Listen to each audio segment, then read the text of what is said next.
مساء الخير، يا رب تكونوا بخير. النهاردة بقى عندنا كرفس. الكرفس بقى من الحاجات الحلوة قوي ومفيدة جدا وليها فوايد كتير قوي. عندي شلة كرفس كده حلوة وعايزة أخزنها.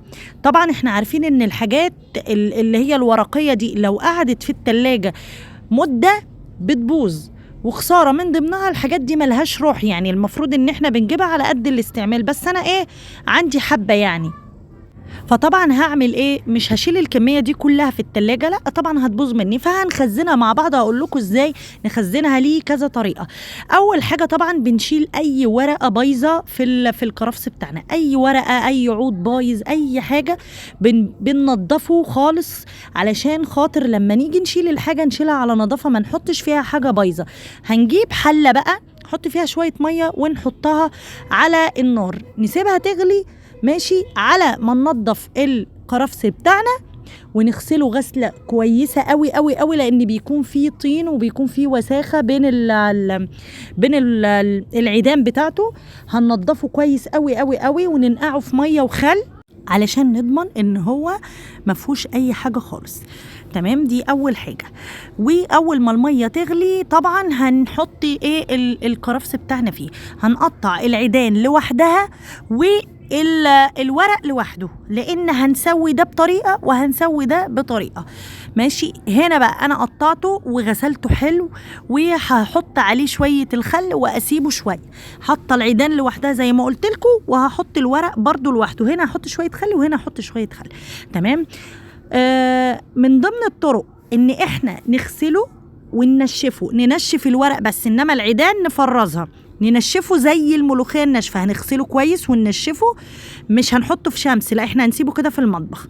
ولما ينشف خالص خالص هنروح طحنينه، وزي الملوخيه الناشفه كده نحطه في علبه ونبدا ناخد منه في شوربه في اي حاجه، بس طبعا الطعم مش هيكون قد كده. دي اول حاجه. تاني حاجه، ولو الكميه بتاعتنا صغيره، ان احنا هنجيب فوطه نظيفه وهنحط الكرفس فيه وفي علبة في التلاجة. دي لو الكمية، لو أنا عندي ربطة واحدة وهخلصها يعني أسبوع بالكتير وهكون مخلصها. تمام، دي تاني حاجة. تالت حاجة إن إحنا نخزنه على طول في الفريزر، نقطعه ونشيله على طول في الفريزر. عايزة أقول لكم الكرفس ده بيتعمل بحاجات كتير، حتى بيدخل في العصير، يعني ممكن نعمل عصير ويتضاف عليه كرفس، لأن فوائده يعني كتير قوي. اقروا عنها هتلاقوا ليه فوايد خطيرة بصراحة. الطريقة بقى اللي أنا هعملها دلوقتي إني أنا هنزله في مية بتغلي علشان نحافظ على اللون ونحافظ على الطعم. أي حاجة بنفرزها كده، يعني أي خضار أو أي حاجة بنفرزها على طول في الفريزر لونها بيتغير وطعمها بيتغير. لازم نعمل لها يعني زي صدمة كده، ومش بنخلي الحاجة وقت طويل في المية السخنة أو إن هي تغلي على البوتاجاز، لا حاجة بسيطة بس، بحيث إن احنا نحافظ على طعمها وعلى شكلها. هنزل بالعيدان الأول، لأن العيدان شوية ناشفة هتاخد وقت، يعني مش هنديها يعني دقيقة بس بالكتير قوي، لأن أنا مش عايزة أسويه، أنا عايزة أحافظ على شكله وعلى طعمه. دقيقة واحدة هنبص نلاقي اللون بتاعه اخضر جدا جدا. هتطلعيه في تلج لو عندك، لو ما عندكيش تلج أنا بطلع الحاجة في مصفى وبحطها تحت الحنفية، بشغل الحنفية واسيب المية شغالة عليها لحد ما بتبرد خالص، وساعات بسيبها شوية في المية الساقعة. هنا المصفى عندي هحط فيها العيدان. أول ما تتعمل، أول ما اطلعها على طول من هنا هروح منزلها على طول على المية الساقعة. طلعت العيدان من المية السخنة بتاعتي، وزي ما وريتكم اهوت، عشان ما عنديش تلج فتحت الحنفية وهفضل اغسل فيها لحد ما الاقيها خلاص ما فيش سخونية والمية بردت خالص، وهسيبها برضو منقوعة في مية باردة. بصوا بقى الخضار بتاعها عامل ازاي واللون بتاعها فظيعة. بقى هحطها في مصفى بعد كده عشان انزل ميتها كلها. في نفس الحلة بقى هننزل بالورق بتاع الكرفس.